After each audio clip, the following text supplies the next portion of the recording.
Salutare și bine v-am găsit pe canalul FVE Blog. Am revenit după o perioadă lungă de timp cu episodul 13 din seria Mailbox. Vom desface destul de multe pachete cu electronice cumpărate de pe AliExpress în ultimele luni, destul de multe produse pe care o să le vedeți în acest episod, le veți recunoaște din clipurile mai vechi. Să începem cu despachetarea primului pachet. Aici sunt mai multe produse într-un singur colet. După cum v-ați dat seama, la deschiderea coletului avem un mic pad siliconic, are lungimea de 30 cm, lățimea de aproximativ 20 cm, iar grosimea în zona mai subțire de 1 mm. A fost luat pentru a acoperi partea de jos a microscopului meu, însă cred că mai degrabă aș fi putut lua unul pe gri, dar merge și acest albastru. Din restul de pad siliconic rămas, am decupat sub formă de cerc pentru a îl folosi ca suport pentru cană. În continuare, în această pungă antistatică, pare să fie un mic voltmetru digital de panou, partea din fața a acestuia și spatele vine cu un cablu pentru alimentare și măsurare. După cum se vede în această comparație cu multimetrul HT118A, voltmetrul de panou din stânga afișează destul de precis. În următorul pachet, tot în pungă antistatică, avem un modul, un mic amplificator audio stereo cu TEA2025B. Majoritatea lipiturilor sunt destul de bune, ieșirile audio și alimentarea în centru, un mic radiator pentru răcire. În următoarele secunde o să vă arăt și un test rapid pe muzică.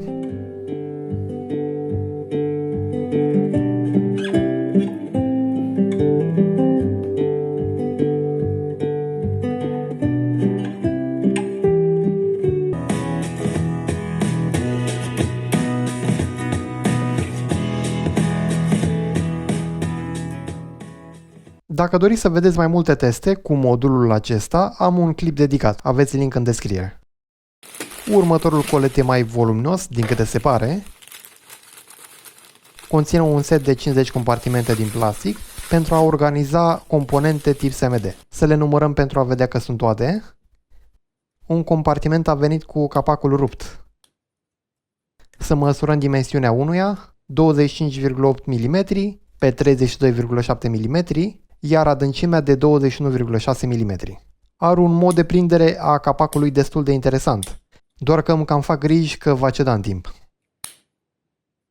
Deja o parte din compartimente am și început să le folosesc pentru a sorta câteva condensatoare și inductoare. Știu că există alte metode de organizare mai bune, mai eficiente, doar că nu am prea multe componente de ordonat. Să desfacem următorul colet. Se pare că avem mai multe produse în pachet. De față avem un cleșe tip sfic. Acesta e al doilea pentru că primul l-am rupt din vina mea.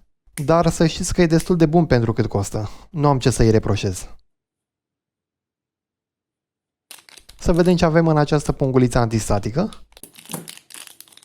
Este un indicator de nivel baterie cu 4 benzi. Să îl alimentăm. În cazul acestuia, benzile sunt verzi, iar conturul roșu. Să vedem o simulare a unei baterii litiu-ion. Modulul se poate modifica și pentru a măsura mai multe baterii legate în serie. Am clip dedicat cu prezentarea și testarea în detaliu a modulului de față. În următoarea pungă zip transparentă avem un kit, o protecție DC pentru difuzoare. Hai să vedem cablajul.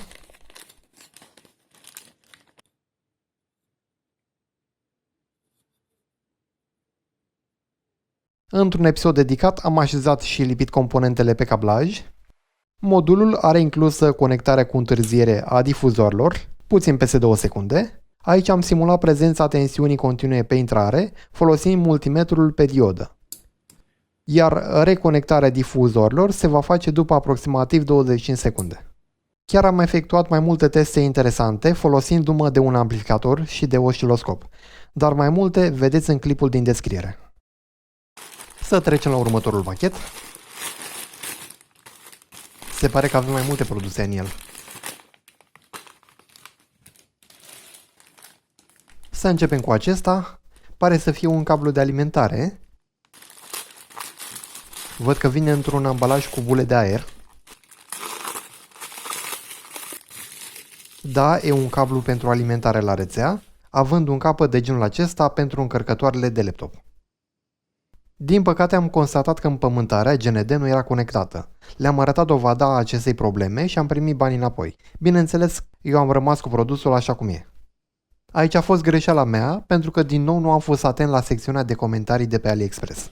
Ironia face că, de curând, vânzătorul a reeditat descrierea în anunț, iar acum specifică faptul că împământarea nu e conectată. Să explorăm următorul produs din această pungă antistatică. Pare să fie un modul electronic.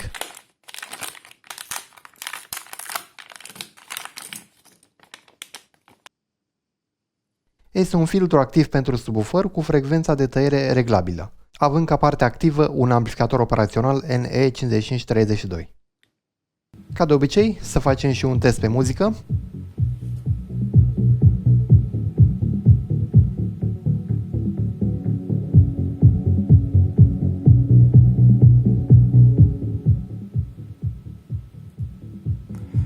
Acesta pare să regleze frecvența, dar parcă scade și volumul.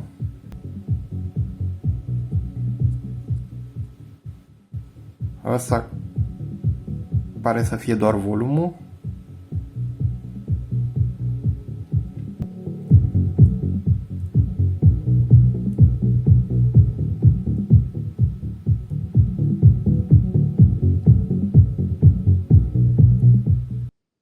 Următorul produs, tot în pungă antistatică, este un indicator de nivel baterie cu 8 segmente.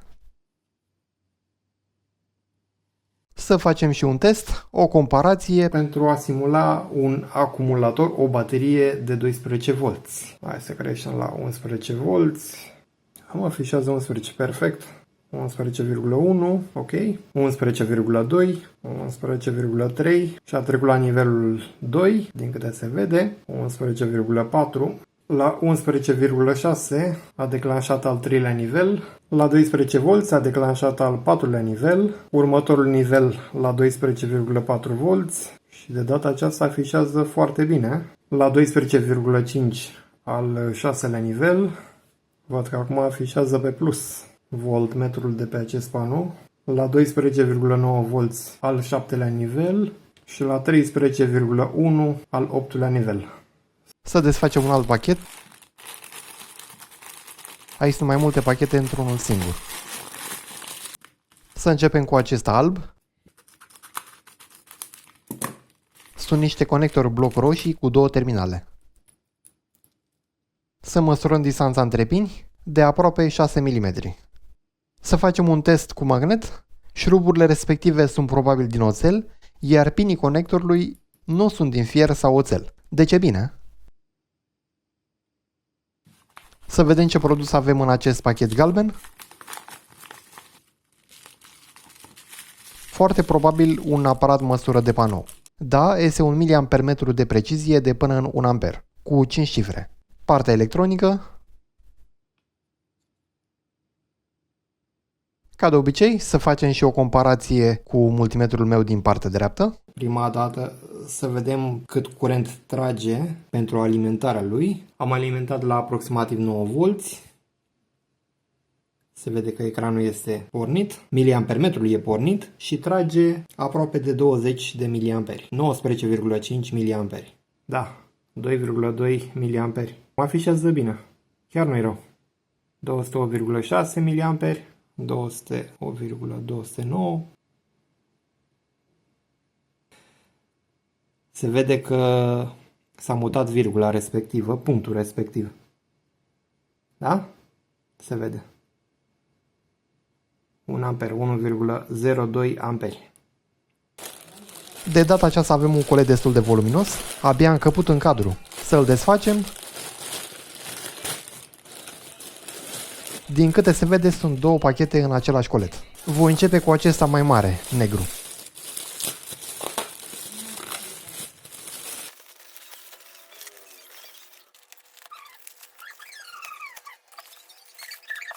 Sciuco e un produs electronic, practic e un suport pentru a atașa telefonul de masă.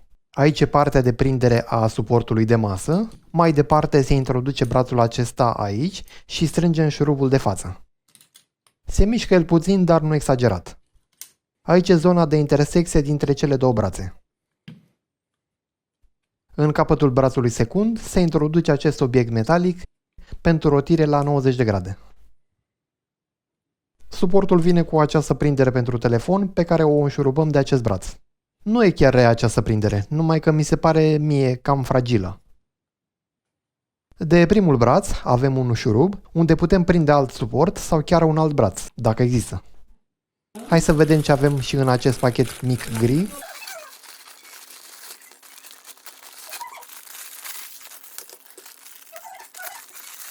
Da, e un alt suport de prindere pentru telefon.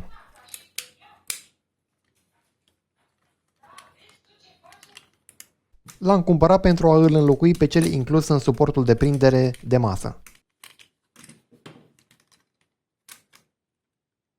Iar înlocuitorul acesta de față fixează telefonul prin înșurubare. Parcă am mai multă încredere în acesta.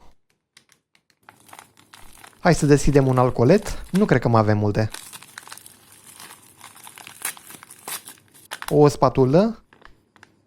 Iar în această pungă transparentă avem pastă termoconductoare GD901. O voi folosi pentru aplicarea pe tranzistoare și alte componente de genul acesta. În niciun caz pentru procesoare de laptop, PC, acolo am altă pastă termoconductoare. Voi simula întinderea pastei termoconductoare pe acest stabilizator de tensiune. Punem puțină pastă. Cred că am pus cam mult.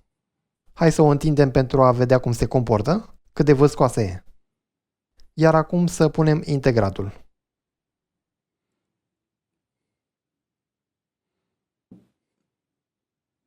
Da, la prima vedere nu e rea, plus că pare să se întindă bine. Nu e un test corect, dar doar să vă faceți o idee. Hai că nu mai avem multe colete. Să-l desfacem și pe acesta.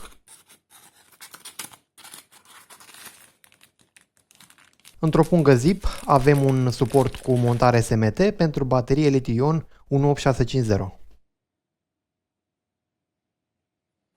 Pe plasticul suportului avem scris plus și minus pentru a nu introduce greșit acumulatorul. Aici scrie clar pentru ce tip de baterie, 18650. Să montăm această baterie pentru a vedea cât de ușor se introduce. Iar acum să vedem cât de ușor se scoate. Da, pare să strângă suficient. Următorul pachet, în ambalaj galben. Avem un suport din plastic pentru depozitare, probabil pentru baterii. Exact, un suport depozitare pentru 8 acumulatori litiu-ion 18650. Aș fi vrut unul cu introducerea acumulatorilor pe verticală, doar nu am găsit ce am vrut. Probabil aici e pentru agățarea de perete cumva.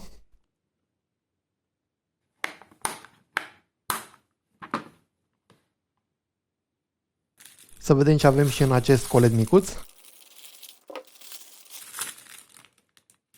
Sunt două encodere rotative. Eu am avut nevoie de unul singur, dar se cumpără la set de două bucăți.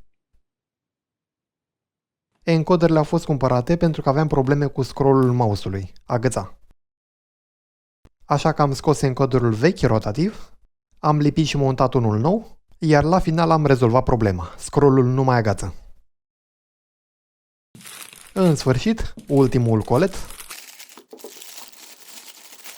Este un adaptor Bluetooth, versiunea 5.4, teoretic, de la Ugreen sau Ugreen. Să-l desfacem de aici. Vine cu un manual de utilizare. Iar adaptorul este aici. Stai că nu vrea să iasă. Am reușit.